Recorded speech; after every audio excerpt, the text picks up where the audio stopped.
ಕೆಲಸನೇ ಇಲ್ಲಲ್ಲ. ಒಂದು ಹಂತಕ್ಕೆ ಬಂತಂದ್ರೆ ಮುಗೀತು. Only harvesting.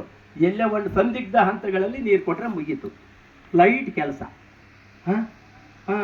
ಈಸಿ. ಈ ತಂತ್ರಗಳನ್ನ ರೂಪಿಸೋದು, ಹೇಳ್ತಕ್ಕಂಥದ್ದು, ಮಾಡಿಸೋದು ಹೇಗೆ, ಯಾರಿಗೆ? ನಾವು ಮಾಡ್ಕೋಬೇಕಲ್ಲ. ಗುಡ್ಡಗಾಡು ಪ್ರದೇಶ, ಸೀತಾಫಲ ನಿಮ್ಮದಿದೆ, ಯಾಕೆ ನೀವು ಕೆಳಕ್ಕಿಳಿಸ್ಬಾರ್ದು? ಇದು ಒಂದು ಚಾರ್ಜಿಂಗ್ ಸ್ಟೇಷನ್. ಇದು ಯಾವುದು ಹಸಿರಿನೊಂದಿಗೆ ಮಾತುಕತೆ ಏನಂದರೆ, ನಿಮಗೆಲ್ಲ ಮೊಬೈಲ್ಗಳು ಕರೆಂಟು ಕಮ್ಮಿ ಆದಾಗಲೇ ನಾವು ಚಾರ್ಜ್ಗೆ ಇಡ್ತೀವಲ್ಲ, ನಿಮಗೆಲ್ಲ ಚಾರ್ಜಿಂಗ್ ಸ್ಟೇಷನ್ ಇದು. ಯಾವ ಹೊಲ್ದಾಗ ಮಾಡ್ತೀರಾ ಆ ಹೊಲ್ದ ಒಡೆಯನೇ ಚಾರ್ಜ್ ಮಾಡ್ತಕ್ಕಂಥ ಚಾರ್ಜರ್. ಇವಾಗ ನನಗೆ ಜಾಸ್ತಿ ಅವಕಾಶ ಇಲ್ಲಿ, ಯಾಕಂದ್ರೆ ನನ್ನಲ್ಲೇ ಆಗೈತಲ್ಲ, ಅದಕ್ಕೆ ನಾನು ಹೆಚ್ಚು ಮಾಡಲಿಕ್ಕೆ ಅವಕಾಶ. ಅವ್ರು ಹೇಳ್ಬಿಟ್ಟಿದ್ದಾರೆ, ಯಾರು ಇವರು ಆಯೋಜಕರು, ಯಾರು ಹೊಲ್ದಾಗ ಮಾಡ್ತೀವೋ ಅವರೇ ಮುಖ್ಯ ಅಂತ. ನಿಮಗೆಲ್ಲ ಟೈಮ್ ಇಲ್ಲ ಅಂತೆಲ್ಲ ಟೈಮ್ ಕೊಡ್ತೀವಿ. ಈ ರೀತಿ ನಾವು ನಮಗೆ ನಾವೇ ಡೆವಲಪ್ಮೆಂಟ್ ಮಾಡೋಕ್ಕೆ ಸುಲಭ ತಂತ್ರಗಳನ್ನ ರೂಪಿಸ್ಕೋಬೇಕು. ಬರೇ ಮಾಡೋದೊಂದಲ್ಲ, ಮೌಲ್ಯವರ್ಧನೆ ಕಡೆ ಹೆಜ್ಜೆ ಇಡಬೇಕು.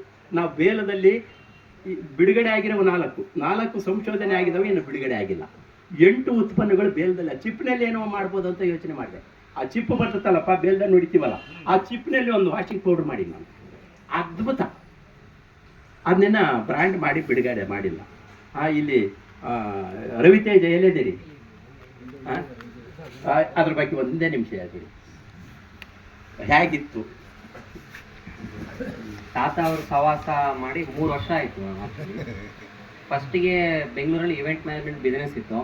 ಕರೋನಾ ಟೈಮು ಲಾಸ್ ಆಗಿ ಬೆಂಗಳೂರಿಂದ ಚಿತ್ರದುರ್ಗ ವಾಪಸ್ ಬಂದ ತಕ್ಷಣ 22 ಎಕರೆ ಕಾಂಟ್ರಾಕ್ಟ್ ಸೇರಿ ಶುರು ಮಾಡಿದಾಗ ಏನು ಗೊತ್ತಿಲ್ಲ. ಈಗ ಊರೆಲ್ಲ ಕೆಮಿಕಲ್ ಮಾಡ್ತಾ ಇದ್ರು, ಪಕ್ಕದೆಲ್ಲ ಫ್ಲೋ ಹೊಡಿತಾ ಇದ್ರು. ನಾನು ಟ್ಯಾಕ್ಟ್ರಿ ತೊಗೊಂಡೇ ಬಿಟ್ಟೆ. 12 ಲಕ್ಷ ಟ್ಯಾಕ್ಟ್ರಿ ತೊಗೊಂಡು ಫ್ಲೋ ಹೊಡೆದು DAP ಯೂರಿಯಾ ಎಲ್ಲ ಹಾಕಿ 2 ವರ್ಷ ಮೆಕ್ಕೆಜೋಳ ಶೇಂಗೆಲ್ಲ ಬೆಳೀತಾ ಶುರು ಮಾಡಿದ್ವಿ. ನಂತರ ಗೊತ್ತಾಯಿತು, ಈ ಬೆಂಗಳೂರಲ್ಲಿ ಶ್ರೀವತ್ಸ ಅವ್ರದ್ದು ಒಂದು ವರ್ಕ್ಶಾಪ್ ಹೋಗಿದ್ವಿ. ನಂತರ ಸಜ್ಜನ್ ಸರ್ದು ವಿಡಿಯೋ ನೋಡಿದ್ವಿ ನಾವು ಯೂಟ್ಯೂಬಲ್ಲಿ, ಬೇಲ್ದಣ್ಣಿನ ವಿಡಿಯೋ ನೋಡಿದ್ವಿ. ಹೈವೇಲಿ ಅಲ್ಲೇ ಜ್ಯೂಸ್ ಕುಡಿದಿದ್ವಿ ಒಂದು 3-4 ಸತಿ ಹೊಸಪೇಟೆಗೆಲ್ಲ ಹೋಗ್ಬೇಕಾದ್ರೆ. ಅವ್ರ ಜಾಗ ಬಂದ ತಕ್ಷಣ ನೋಡಿದೆ, ಇವರೇನು ಹಿಂದ್ಗಡೆ ಪೈಪಲ್ಲಿ ಇರ್ಬಿಡ್ತಾಯಿದ್ರು ತಮ್ಮವರು. ನೋಡಿದ ತಕ್ಷಣ ಇಲ್ಲ, ಏನೋ ಬೇರೆ ಇದೆ ಇದು, ನಾವು ಯುವಕರು ಅಥವಾ ಹೊಸದಾಗಿ ಕೃಷಿಗೆ ಬರುವಂಥವ್ರು ಏನೋ ತಪ್ಪು ಮಾಡ್ತಾ ಇದ್ದೀವಿ. ಅಪ್ಪ ಹಾಕಿದ ಆಲದ ಮರ ನೇಣು ಹಾಕೋಬೋದು ಅಥವಾ ಜೋಕಲಿನೂ ಆಡ್ಬೋದು ಅಂತ ಒಂದು ನೆನಪು ಬಂದ ತಕ್ಷಣ ತಾತವ್ರನ್ನ ಕೇಳಿ, ತಾತವರು ಒಬ್ಬನೇ ತೋಟ ಎಲ್ಲ ಸುತ್ಕೊಂಡ್ಬಂದ್ವಿ. ಆಮೇಲೆ ಅಲ್ಲಿ ಡಾಬಾ ನರ್ಸರಿ ಎಲ್ಲ ನೋಡ್ಕೊಂಡು ಬಂದು, ಓ ಇಲ್ಲ ಇದು ಬೇರೆ ಏನೋ ವಿಚಾರ ಇದೆ, ಸ್ವಲ್ಪ ಸ್ಟಡಿ ಮಾಡ್ಬೇಕಂದ್ರೆ ತರಬೇತಿಗಳನ್ನ ಶುರು ಮಾಡ್ಕೊಂಡ್ವಿ. ತಾತವ್ರನ್ನ ನಿರಂತರವಾಗಿ ಒಡನಾಟದಲ್ಲಿ ಇಟ್ಕೊಂಡ್ವಿ. ನೆಕ್ಸ್ಟ್ ವರ್ಷನೇ 22 ಎಕರೆ ಮಾಡೋದು ಬೇಡ, ಸುಮ್ಮನೆ ದೊಡ್ಡ ಹೊಲ, ಕಾಂಟ್ರಾಕ್ಟ್ ಹೊಲಕ್ಕೆ ಬಂಡವಾಳ ಹಾಕೋದು ವೇಸ್ಟ್ ಅಂತೇಳಿ ಸ್ವಂತ ಹೊಲ 5 ಎಕರೆಯಲ್ಲಿ ಶುರು ಮಾಡಿದಾಗ ನಾಗಭೂಷಣ್ ಸಾರು ಒಂದು 2-3 ಗ್ರೂಪ್ಗೆ ಹಾಕಿದ್ರು. ಬೀಜ ಮಂದಿರ, ಸಸ್ಯ ಮಂದಿರ, ನಂತರ ಕೃಷಿ ಆಶ್ರಮ ಗ್ರೂಪ್ಗಳು ಹಾಕಿದಾಗ ತುಂಬ ವಿಚಾರಗಳು ತಿಳಿತಾ ಹೋಯಿತು. ಆಗ ತಾತವ್ರು ಬಂದಾಗ ಇಲ್ಲಿ ಒಂದು ಮಿಷಿನಲ್ಲಿ ಪುಡಿ ಕೊಡ್ತಾಯಿದ್ರು. ಚಿಪ್ಪನ್ನು ಹಾಕಿ ಮತ್ತು ಹುಣಸೆ ಮರದ ಹುಳಿ ಎಲೆ ಬಿಡುತ್ತಲ್ವ, ಪ್ರತಿ ವರ್ಷ ಕೆಂಪು ಎಲೆ ಕೆಳಗೆ ಬಿಡುತ್ತೆ, ಅದನ್ನೆಲ್ಲ ಕುಟ್ಬಿಟ್ಟು ಎಲ್ಲ ಪುಡಿ ಏನು ತಾತ ಅಂದಾಗ, ಇದು ನ್ಯಾಚುರಲ್ ಡಿಶ್ ವಾಶ್ ಪೌಡ್ರು. ನಾವು ಪಾತ್ರೆ ತೊಳೆಯೋರು ಸೋಪನ್ನೆಲ್ಲ ನೆಲಕ್ಕೆ ಹಾಕ್ಬಿಟ್ಟು ನೆಲನ ಪೊಲ್ಯೂಷನ್ ಮಾಡ್ತೀವಿ, ವಾಟರ್ ಪೊಲ್ಯೂಷನ್ ಮಾಡ್ತೀವಿ ಅಂತೇಳಿ ಅಂದಾಗ 500 ರೂಪಾಯಿ ಕೊಟ್ಟು ಒಂದು 6 kg ತೊಗೊಂಡೋಗಿ ನಾನು ಮನೇಲಿ ನಂದು ಗೋಶಾಲೆ ಎಲ್ಲ ಶುರು ಮಾಡ್ತಾ ಅದು ನೋಡ್ಕೊಂಡಿರ್ತೀವಿ. ಏನೇನು ಮಾಡ್ಬೇಕು ಎಲ್ಲ ಶುರು ಮಾಡ್ಬಿಟ್ವಿ 2 ವರ್ಷದಲ್ಲಿ. ಈಗ ಬೇಲ್ದಣ್ಣಿ ಗಿಡ ಒಂದು 70 ಹಾಕಿದ್ದೀನಿ. ಇದೇ ಥರ 5 ಎಕರೆಯಲ್ಲಿ ಏಕ ಬೆಳೆ, ಸ್ವಲ್ಪ ಚಟಕ್ಕೆ ಅಪ್ಪ ಅಮ್ಮನ ಫೋರ್ಸ್ಗೆ 1 ಎಕರೆ ಅಡಿಕೆ ಹಾಕಿದ್ದೀವಿ. ಉಳಿದಿದ್ದೆಲ್ಲ ಇಲ್ಲೇ ನರ್ಸರಿ ತೊಗೊಂಡಾಗಿರ್ತಕ್ಕಂಥ ಸುಮಾರು ಒಂದು 300 ಗಿಡಗಳಿದೆ. ಹಣ್ಣಿನ ಗಿಡಗಳು 10 ಇದೆ ಎಲ್ಲ. ಟ್ರಂಚ್ ಆ್ಯಂಡ್ ಬಂಡ್ ಮೆಥಡ್ 1 ಎಕರೆ ಅಪ್ಲೈ ಮಾಡಿದ್ವಿ. ಈಗ ಬೇಲ್ದಣ್ಣಿ 2ನೇ ವರ್ಷ, ಈಗ ಮೊನ್ನೆಲ್ಲ ಹೂ ಬಿಟ್ಟಿತ್ತು, ಗ್ರಾಫ್ಟೆಡ್ ಗಿಡ ಹಾಕಿದ್ದು.